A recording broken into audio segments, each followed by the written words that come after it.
Saat api melahap rumahnya, sang istri, Raja Laksmi Chitrakar, tidak sempat menyelamatkan diri. Ia meninggal di dalam kobaran api, sebuah tragedi yang langsung mengisi halaman depan media internasional.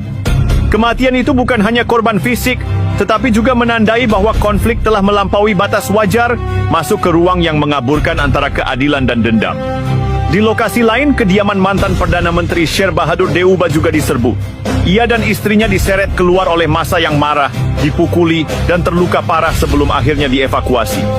Tidak ada pengamanan negara yang cukup kuat untuk menahan lautan manusia yang marah, dan tidak ada protokol keamanan yang dapat melindungi simbol-simbol kekuasaan dari runtuh di tengah amarah publik. Kekuasaan yang selama ini dibangun dengan janji dan privilege, runtuh begitu saja dalam hitungan jam, di tengah pekikan demonstran yang menolak dilupakan. Apa yang terjadi bukanlah sekadar vandalisme atau kerusuhan tanpa arah. Ini adalah ekspresi kolektif dari frustrasi yang sudah lama dipendam.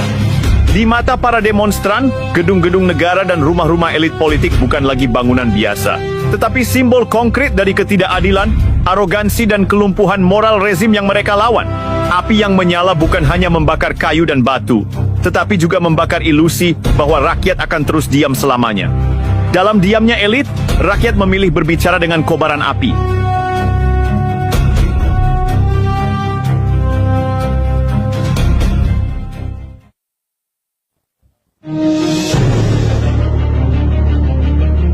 Ketika dinding-dinding institusi kekuasaan mulai runtuh, perhatian publik bergeser dari gedung ke wajah-wajah yang selama ini bersembunyi di baliknya.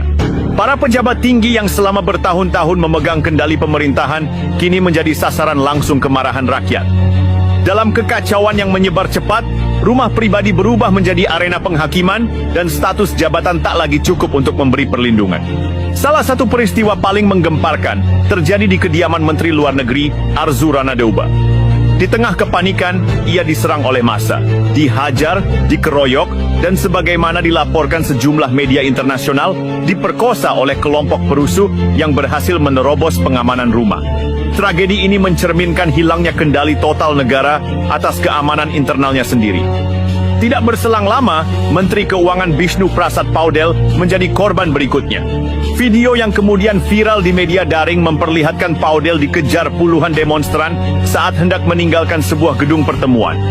Ia berlari, jatuh, ditendang, lalu terseret ke pinggir sungai. Dalam rekaman lain, terlihat ia tercebur ke dalam air, mencoba menyelamatkan diri dari kejaran warga yang tidak lagi mengenal rasa takut terhadap hukum atau otoritas. Sosok yang selama ini dikenal sebagai arsitek kebijakan fiskal Nepal itu berubah menjadi simbol pelarian, dipermalukan di hadapan publik yang selama ini merasa tak terdengar. Pemerintah yang seharusnya menjadi penjamin stabilitas justru menunjukkan kebingungan dan keterlambatan. Dalam hitungan hari, kepercayaan publik terhadap aparat keamanan runtuh bersamaan dengan wibawa lembaga negara. Polisi kewalahan, militer pun akhirnya turun tangan, namun bahkan kehadiran tentara bersenjata lengkap tidak cukup untuk menenangkan keadaan. Justru sebaliknya, semakin banyak aksi represif yang dilakukan, semakin besar pula gelombang amarah yang muncul. Di berbagai titik, bentrokan antara militer dan demonstran menyebabkan korban jiwa, memperdalam krisis kepercayaan antara rakyat dan negara. Langkah darurat pun diambil dengan cepat. Sejumlah menteri dan pejabat tinggi dievakuasi secara diam-diam menggunakan helikopter militer. Evakuasi dilakukan dari atap gedung pemerintahan, dari halaman belakang rumah dinas, bahkan dari lokasi-lokasi rahasia yang sebelumnya dijaga ketat. Keputusan untuk mengungsikan para tokoh elit menandai titik nadir pemerintahan.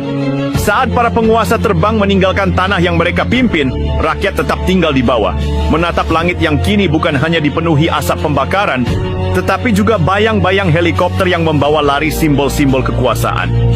Ketakutan kian menguat. Bandara-bandara utama di Nepal, termasuk Tribhuvan International Airport di Kathmandu, ditutup dan dijaga ketat oleh pasukan bersenjata. Bukan untuk mencegah serangan asing, melainkan demi memastikan jalur evakuasi bagi para pejabat tetap terbuka. Saat sebagian besar rakyat dilarang keluar rumah, elit politik justru diberi jalur keluar dari negara yang tengah terbakar. Dalam situasi ini, garis pemisah antara negara dan warganya benar-benar terbelah. Yang satu bersembunyi di langit, yang lain terus berteriak di jalan. Sebuah pengkhianatan diam-diam yang disaksikan oleh jutaan mata di dalam dan luar negeri.